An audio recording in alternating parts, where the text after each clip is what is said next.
$460 million in just box office sales alone, and The Matrix was an instant hit, and after 2 decades, its relevancy continues to stand strong, with terms coined from the movie such as The Matrix and the Red Pill becoming widely adopted in modern culture. And yet even more interestingly is that The Matrix is perhaps one of the most beautifully prophetic and meaningful movies ever created in history. So what is it about this film that made it so culturally important? How could this movie continue to be so relevant after 20 years? What was the movie tapping into? Well, this brings us on to the bedroom of a depressed, pasty software engineer, a nighttime hacker called Neo, who is slumped over in his trash-filled room, with the bleak film coloring resembling his nihilistic, empty, dull existence that Neo lives in. At the start of The Matrix, Neo is a nihilistic man. His corporate life and monotonous desk job makes Neo feel that his actions don't have any effect on reality. Small details in the film make this even clearer, with Neo's flat being numbered 101, a direct reference to George Orwell's book 1984. In Orwell's book, Room 101 was a torture room where people would be shown their greatest fears in order to mold them in the state's ideal image. And Neo's life is lived inside Room 101, where he is tortured by the routine and can't find any meaning in his life. So he seeks to find these answers through his double life as a hacker, but comes up empty every time. Whatever he does while locked inside the Matrix has no meaning. But one day this starts to change, when he wakes up to find a strange message on his monitor, with the message telling him that the quote Matrix has him and that he must follow the White Rabbit. It seems as though this could just be another hacker getting back at Neo. This could all just be a prank. But then the last thing the computer writes is knock knock Neo, just before somebody does exactly that on his door. And when Neo opens the door, he finds it's a group of people led by a man who wants to buy illicit information held on a storage device. Neo lets out a sigh of relief. This is business as usual, but after the purchase is complete, the group invites him out to the club, and right as he's about to refuse, Neo sees a white rabbit tattoo on the shoulder of one of the women. Realizing that this tattoo is part of the instructions sent by him on the computer, he accepts the invitation, knowing deep down that something is up. The decision to follow the White Rabbit is the first of many decisions in Neo's rejection of the Matrix, but he doesn't quite know this yet, and so when arriving at the club, Neo is approached by a woman named Trinity, who cryptically warns him of impending danger. Neo recognizes her name as a fellow computer hacker, however she says that was all a long time ago. Trinity then talks to Neo about his general dissatisfaction with life, as she knows that Neo is aimless and tormented by a lack of meaning in his life. She knows that nihilism has sucked his soul, so she promises him that there will be an answer. Cut to the next scene and we see Neo waking up late for work and proceeding to get chewed out by his boss. But in the back of Neo's mind are questions. Was following the White Rabbit just a dream? Who was Trinity? All while Neo continues his droney, hollowed out existence, living like human cattle in an artificial box with artificial lighting, trapped inside a spiritual cage with all the other droogs. The crushing weight of his sterile existence makes Neo even more curious about the White Rabbit. It's a glimpse of something different, and just as Neo continues to stay stuck behind his cubicle, he is then struck by a call from a man named Morpheus. They're coming for you, Neo, and I don't know what they're going to do.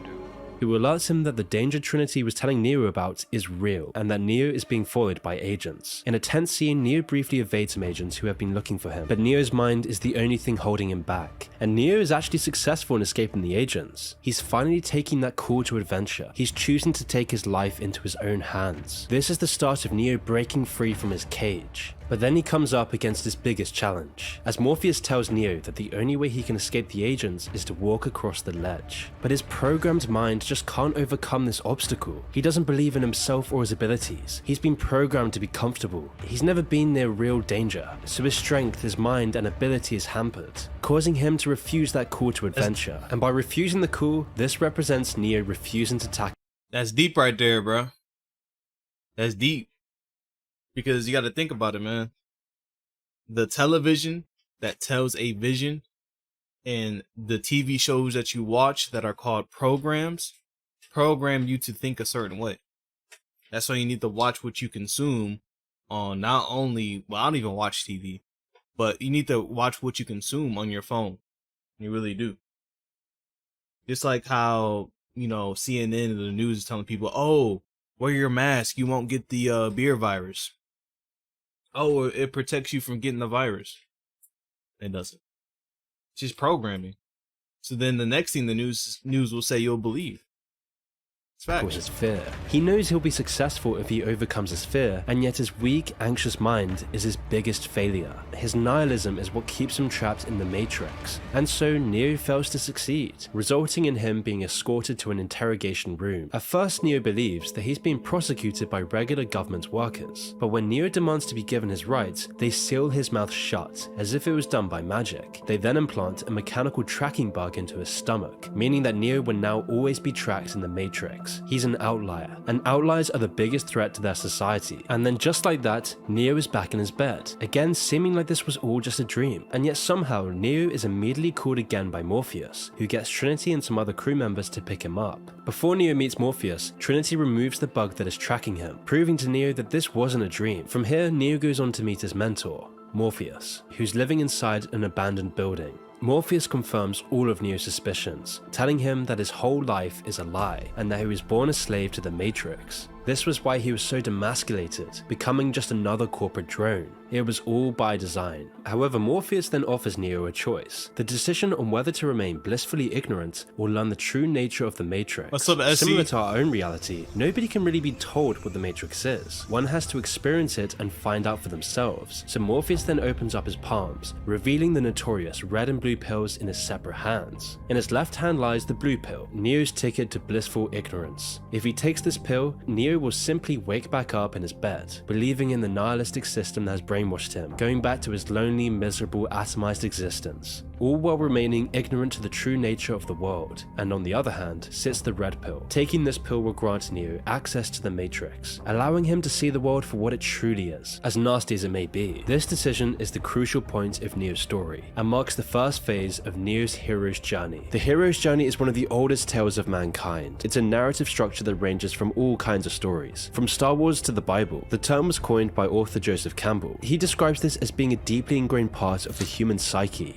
that allows humans to push through walls and do the impossible in pursuit of meaning. In the real world, the hero's journey is our path towards self-improvement and overcoming our neuroticism, anxiety, fears, and laziness, which is why right now we're seeing this whole new wave of self-improvement, serving as a counterbalance to the nihilism that's embedded so deeply in modern society. But this isn't a modern thing. In fact, many forms of Buddhism gave a similar path to enlightenment, along with so many other religions. The hero's journey is a process that's been taken by all of mankind. It's every step out of your comfort zone that brings you further towards truth. It's every action that you take towards self-improvement which brings you closer to unlocking meaning in your life. And it's one of the key things that the Matrix tries to show. We see this clearly when Neo takes the red pill and the world begins to melt around him, as he soon wakes up in a nightmare situation. Upon opening his eyes in the real world, Neo almost drowns trying to remove all the cables that are attached to him in a pod. Once he catches his breath and takes a look around, Neo sees the true reality of the world, a human factory farm. As far as the eye can see, there lies identical pods attached to enormous constructs, all of them containing other humans being harvested for their energy. When a robot suddenly sees that Neo has managed to escape his sedation, he is quickly discarded and thrown down a trash chute towards a pit filled with water. Luckily, before drowning, Neo is picked up by the claw of a ship and is subsequently rehabilitated by Morpheus and his crew. When being operated on, Neo questions why his eyes hurt. Along with his extreme muscle atrophy, Morpheus explains the reason. Neo is in a full-on breakdown because he has never actually experienced any kind of bodily autonomy. Once Neo is brought to stable condition, he is plugged into a chair and enters the Matrix along with Morpheus, because Morpheus needs to show Neo the true reality of the Matrix. At first, Neo is in disbelief that he's inside a computer program, but Morpheus questions him on if this is actually so hard to believe. He explains that if what you can feel, smell, taste, and see, then what constitutes as real is simply electric signals being interpreted by your brain. After this explanation, Morpheus reveals that the outside world is in an even bleaker scenario than the one inside their home base. He explains that after losing control of artificial intelligence, humanity decided to create a nuclear winter, believing that a lack of energy from the sun will eliminate the machines. After the nukes, the world became a wasteland, run entirely by machines, while humanity was trapped in a dream world. This dream world is the Matrix. Ooh, that's deep right there, ladies and gentlemen. He's saying that reality, this blue pill world, is a dream world. Ooh, that's deep right there, man. Come on, man. So many people don't get, like, these movies aren't just entertainment, bro. It's not just like, oh, it's a really good movie. No, bro. The movies have a lot to do with reality, bro. It shows you what's to come. And this movie came out in the 90s, bro. Like, come on. A simulation of humanity's golden age. It is all-encompassing and never stops for the people inside it, where they live their whole lives believing that the Matrix is real. And if this wasn't heavy enough, Morpheus then springs it onto Neo that he believes that Neo is the reincarnation of a man with the power to change anything in the Matrix. He is the One. If you've been following my videos, I'm sure you know how suspicious I am of mainstream media. Oftentimes mainstream media can be the biggest impediment to understanding the truth and keeping you stuck in our society's matrix. Which is why I want to tell you about today's sponsor, Ground News. Ground News shows you how breaking news is being covered across the political spectrum. They do this by gathering news from 50,000 sources around the world and puts all related articles in one place so you can easily compare coverage. By doing this, Ground News allows you to see the story behind the story. Using data-driven analytics, they look at things such as political bias, reliability, and ownership of news outlets. I mean, for example, check out this story about 1,300 channel migrants costing the English channel on one day. Not only can I see that there are 31 sources reporting on this, but I can also quickly identify which sources have a political bias, according to the ratings from independent news monitoring organizations. And what's interesting about this story is that it's mostly being covered by right-leaning news outlets, all with varying degrees of factuality. With Ground News, I can also check out the ownership of each of the media companies, seeing if they're controlled by governments, media conglomerates, or if they're independent news outlets. And this data is invaluable if you want to find the truth behind each news. To try Ground Riders,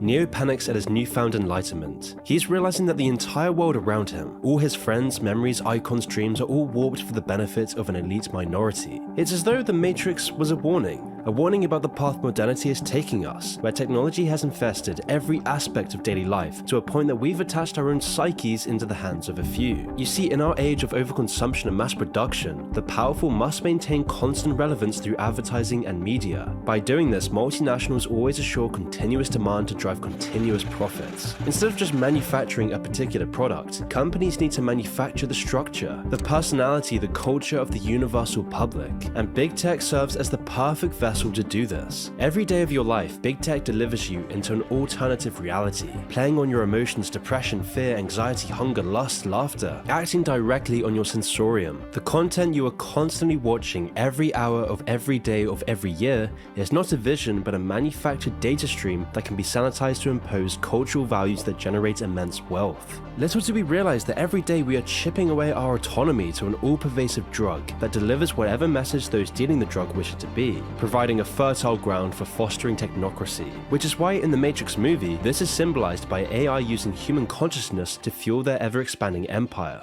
Neo realizes the challenge he is up against. He has to mentally and physically overcome the entire system he lived in to find true meaning, to save the entire human population. However, Neo's fears soon start to dissipate once he begins practicing and learning the inner workings of the Matrix. Back inside the program, Morpheus introduces Neo to a combat simulation inside of a dojo. This is a sparring program, similar to the programmed reality of the Matrix. It has the same basic rules like gravity. What you must learn is that these rules are no different than the rules of a computer system. Some of them can be bent, others can be broken. Using a computer algorithm, Neo is able to completely understand the intricacies of Kung Fu, despite having never done so before. So Neo and Morpheus begin fighting. At the start, Morpheus is dominating.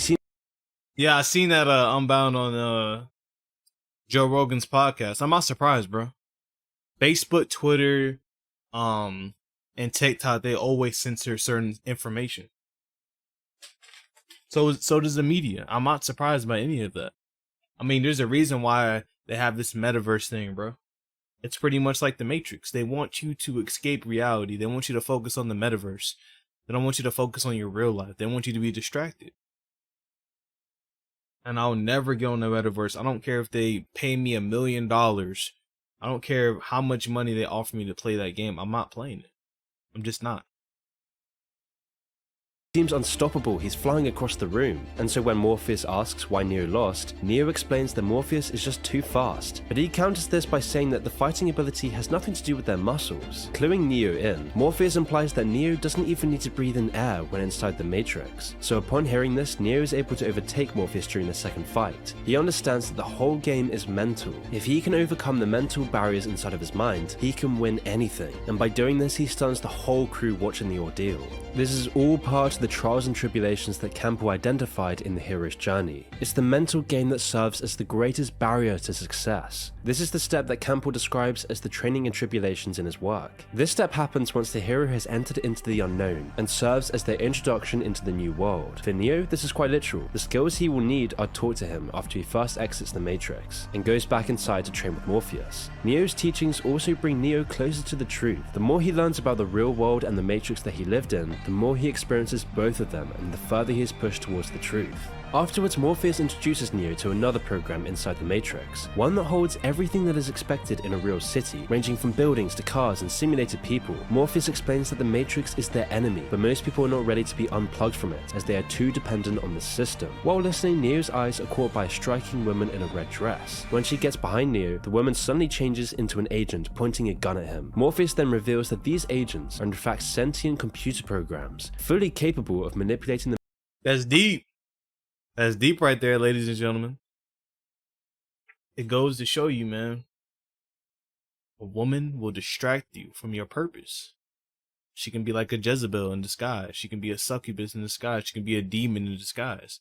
There was a reason why she was dressed in all red, bro. Come on, man. The Matrix. Come on, man. It turns out that everyone who's fought one of these agents was killed, but Morpheus, believing that Neo is the one, states that the agents will never be as strong or as fast as he can be. This dream world of the Matrix is a reflection towards fears of consumerism. You see, all these films in the late 90s were particularly concerned with this, as they saw their society become more and more focused on products and commodities. But nowadays, these fears are even more prevalent. The vessel of big tech dominates everyday life in a way that we've never seen before, where human values have been chopped up and commodified for a profit, where our opinions, our values, our culture, our thoughts are all controlled by technology that has saturated everything. And the numbers show that this is increasingly leading us towards nihilism. Just look around you. The atomization, the loneliness, the depression, the anxiousness. Just as Neo's life in the Matrix made him nihilistic, to find meaning we must continue our own journey. And the nature of the Matrix strikes a resemblance to the concept known as the habitus. The habitus is a sociological theory that tells us that from a young age, the social convention and rules that people follow are imprinted onto your personality. These conventions aren't just habitual, but instead influence people's ways of thinking and how they see the world. And once you become part of the habitus, your actions perpetuate the cycle for other people. The habitus can be viewed much like the rules of a game. Seemingly illogical things are taken for granted and enshrined as rules. If you didn't know the rules of golf, for example, the sport would just look ridiculous. Why not just pick up the ball and put it in the hole? But knowing the rules of golf means that you see this in an entirely different way. Of course, the rules of golf exist for a reason, otherwise it wouldn't be an actual game. But the habitus has no real purpose by itself. It exists as a manifestation of the environment you grew up in. So then who controls the rules and conventions that easily influence our thoughts? When you start to ask this question about your own life, you then start to see that once you break free of the constraints placed on you, that you can finally see the world as it truly is. And the Matrix is the allegory for this. It exists as a prison that surrounds you entirely, dictating what you see, what you value, and what actions you take. But none of this is actually real. Once these conventions, once these values, once these rules are tainted too much, the cracks start to show. And in the Matrix, the cracks show when Neo breaks free. This is Neo's journey, breaking free from the constraints of falsehood. It's only through his self-improvement and search for the truth that he can finally find meaning. It's during the time of Neo's training in the Matrix that we're introduced to the character of Cypher. From the very first conversation, Cypher complains that he should have just taken that blue pill and begins questioning the credibility of Neo's journey altogether. We then transition to the reveal of Cypher's endgame, while he's dining in a restaurant inside of the Matrix, being joined by Agent Smith. Willing to sell out his whole crew, Cypher requests to be put back inside the Matrix. Of course, not without benefits. In return, he This is what you like to call an infiltrator, somebody that plays both sides. You know what I'm saying? You have to be very wary of these people, man. Because you never know, man. This is a snake in the grass. This is a Jezebel, because many can be Jezebels as well. They can pretend like they're red pill. They can pretend to be somebody else that they're not. But they'll be a snake the whole time. It's crazy. He wants to be a rich, famous actor who doesn't remember anything about the real world. See, he wants to be so part of the Matrix. That's the thing, bro. You cannot be friends with people that are in love with this world. And the Bible says you're not supposed to be of this world, bro. You're not. You're not supposed to be materialistic. You know what I'm saying? Because the afterlife is way better. You know what I'm saying? You have to unplug from the Matrix. You have to. Matter of fact, after this, I'm deleting my TikTok. I'm done with the TikTok app. At first, I want to spread the red pill truth. I want to spread the gospel. But I'm done, bro. I'm tired of being censored. I'm tired of my TikToks getting deleted, my sound of the video getting removed. I'm just done with it. I'm done. Here, Cypher's entire character is summarized as he states the line, "Ignorance is bliss." Meanwhile, Neo, Morpheus, and some other members of the crew enter the Matrix to meet an important figure called the Oracle. Upon arrival, Neo sees a group of children who are all doing seemingly impossible things. A few are manipulating objects like bubbles and blocks using their minds, and one child even manages to bend a spoon right in front of Neo. Neo takes an interest in the child, who explains that trying to bend the spoon is impossible. One has to realize that there is no spoon. They have to use their mind to overcome impossible obstacles. Once Neo hears this, he looks at the spoon and is able to easily bend it with his mind, just before he's quickly called off to see the Oracle. This spoon bending scene is important as it establishes the way out of the Matrix. As you start to realize that everything in your life is determined by your mindset, your life really begins to change. And the change of mindset isn't only an internal change, but also an external one. The way you see the world actually changes it around you. In an abstract sense, we all create our own realities through our experiences. The world is only made up of the data that our senses give us, and it's up to us to fill in the rest. In the movie, this is made literal. Neo can bend the spoon because he knows and accepts the truth that it's simply a figment of the Matrix, and in doing so, this puts him forward on his hero's journey. But because Neo hasn't fully accepted his journey, or fully understood the fact that he is the chosen one, the Oracle doesn't have good news for him, as she states that he really isn't the one. And once Neo is down receiving this bad news, Neo then gets a case of deja vu after watching a black cat repeat its movements. As soon as he says this indicates to the crew that there has been a glitch in the Matrix. It turns out that this whole visit was just a trap set up with the help of Cypher, and things start to go downhill from here, as Morpheus is then caught by Agent Smith, and the rest of the group flees to a nearby garage. As it's revealed that Cypher has backstabbed all of them, he then goes on to kill many of his crew, but is stopped right before he can kill the chosen one, Neo. This too is part of the hero's journey. Campbell shows that one of the key steps in your hero's journey is facing someone who wants to bring you back to where you started, and in the Matrix, Cypher represents this. He's the guys you know who want to bring you down. He's the other crab in the bucket. People don't want you to succeed. They don't want you to escape the Matrix surrounding you, because if you do, it shines a bad light on them. They know their flaws. That's a fact. That's why why do you think red pill content gets censored? Why do you think people like Shnikio, people like Andrew Tate are seen as crazy? Why do you think Andrew Tate got banned? It's because his mindset is different. It's because he's trying to wake men up, and he wants people to escape the Matrix. Yes, I might not agree with everything that he says, but he does have a point. And when a man is speaking the truth and he gets silenced, that's when you know it's the truth.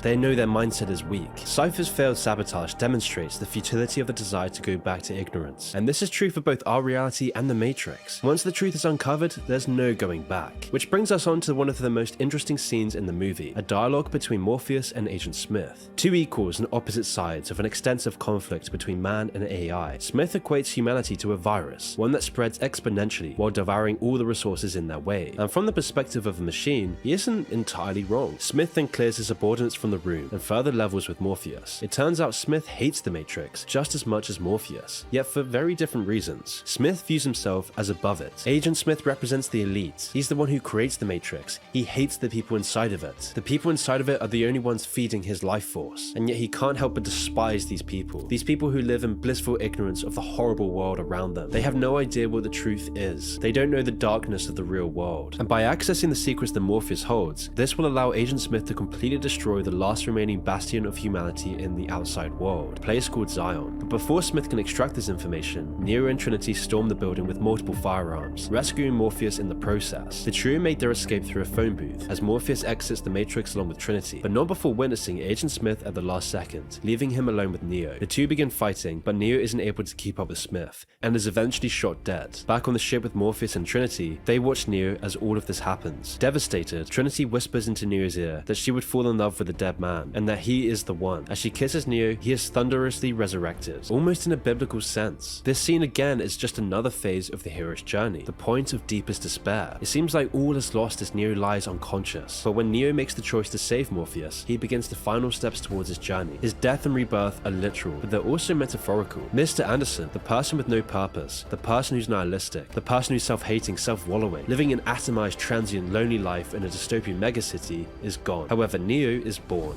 This sequence and what follows next is the conclusion of Neo's journey, where he faces his harshest challenge yet as he journeys into the government building to rescue Morpheus. In doing so, he becomes the one. He conquers his mind, and by doing so, Neo fulfills his hero's journey. He finally finds meaning in life. Neo defeats the nihilism surrounding him by accepting the truth around the world. And from Neo's perspective, everything around him is now computer code. He effortlessly flies into Agent Smith, obliterating him and causing his colleagues to run away. Once all said and done, Neo exits the Matrix and detonates an EMP, securing the safety of his operations base back in the real world. The film then ends with Neo talking on a payphone, speaking directly to the audience. Neo sends a warning that he is going to expose the truth of what's really out there, and he proceeds to fly straight up in the sky as the film cuts to black. That's what you know. That's cold, bro. And see, man, that's what I'm trying to do, bro. That's what I'm trying to do, bro. I'm trying to expose what the world truly is, and that's what God wants you to do. You know what I'm saying? He wants you to wake up others to the truth. Whether that's the red pill, whether it's biblical, you can do both. Because the red pill is biblical. That's what people don't know. It's biblical, bro. It's in the Bible, bro. The Bible's already warned us, man. Like it's in the books, man. It's in the verses, bro. You just gotta open that thing up, bro. You just gotta know. You just gotta see. You just gotta open your eyes, bro. Come on, man. It's cold, bro. It's cold. This end scene is an allegory of escaping nihilism. Through rejecting our fractured habitus and the false values of the virtual world, one can find meaning in reality. Among many, these consumerist forces we find today are distractions that drive people away from the truth. But with self-improvement and your own hero's journey, it's possible to escape the clutches of your own matrix. In the film, the bullets that would have killed Neo before simply stop in midair. In the same way, the things that seem like problems in the virtual world cease to matter when you stop focusing on them and pay attention to the real ones. This whole end scene is supposed to highlight the true power of overcoming our own mind, our own self-destructive thoughts, and our own self-limiting beliefs. By defeating his anxieties, Neo could defeat anything. It was only once he conquered himself that he could find transcendental meaning and overcome the impossible. Which is what this film is trying to show us. That when you realize that you have full control of your behavior, addictions, anxieties, relationships, health, and destiny, can you start to wake up from the delusion you've been living in. This is the only way of breaking through the matrix that has enslaved your life. That's cold right there. I ain't gonna lie. Hey, man, shout out to Moon, bro. I'm gonna upload this, man. Hey, look, this was live stream live on my channel, so if y'all want to come by, say what's up, bro. Shout out to Moon, bro. This video was fire. I ain't gonna lie to you. Editing was fire. Commentary was fire. Hey, Moon, we know you red pill, bro. Hey, shout out to you, bro.